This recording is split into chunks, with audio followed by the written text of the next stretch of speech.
ಅದೇ ಸುಬ್ಬಿಯ ಹಿಡಿತದಿಂದ ಪಾರಾಗಲು ಯತ್ನಿಸಿದೆ. ನಾನು ತಿಂಡಿ ತಿಂದರೆಷ್ಟು ಬಿಟ್ಟರೆಷ್ಟು, ಸುಬ್ಬಿಗೆ ಬೇಕಾದವರು ಗುರುಮಣಿ ತಾನೇ, ಏಟು ತಿನ್ನೋದಕ್ಕೆ ಮಾತ್ರ ನಾನು.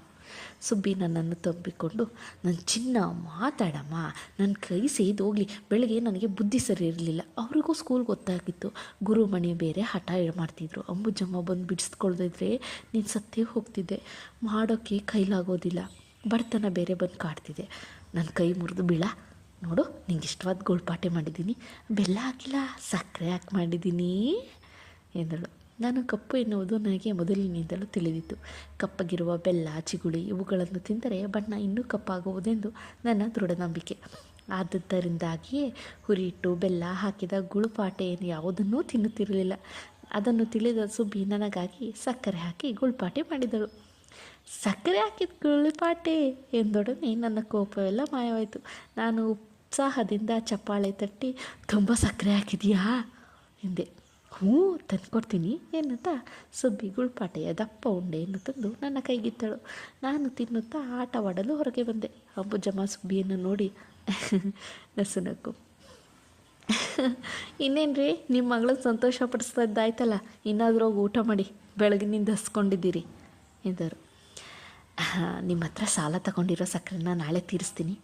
ಅಯ್ಯೋ ಅದು ಆಮೇಲೆ ಆಗಲಿ, ನೀವು ಹೋಗಿ ಊಟ ಮಾಡಿ. ನೀವು ಅವಳೊಂದು ಸಾಯಿ ಬೀಳ ಹೊಡೆದಿರಿ ಅನ್ನೋದನ್ನು ಅವಳು ಮರೆತಿದ್ದಾಳೆ. ನೀವು ಬೆಳಗಿನಿಂದ ಉಪವಾಸ ಮಾಡಿ ಕೊರಗದಿರಿ, ಹೋಗಿ ಊಟ ಮಾಡಿ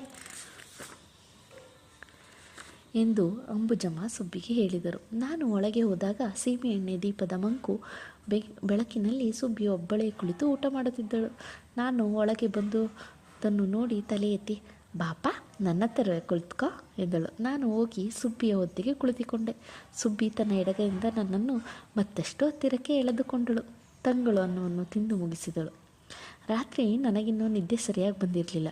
ಸುಬ್ಬಿ ಅಪ್ಪ ಮಾತನಾಡುತ್ತಿದ್ದದ್ದನ್ನು ನನ್ನ ಕಿವಿ ಮೇಲೆ ಬಿತ್ತು. ಹರಿ ನಿದ್ದೆ ಬತ್ತೆ?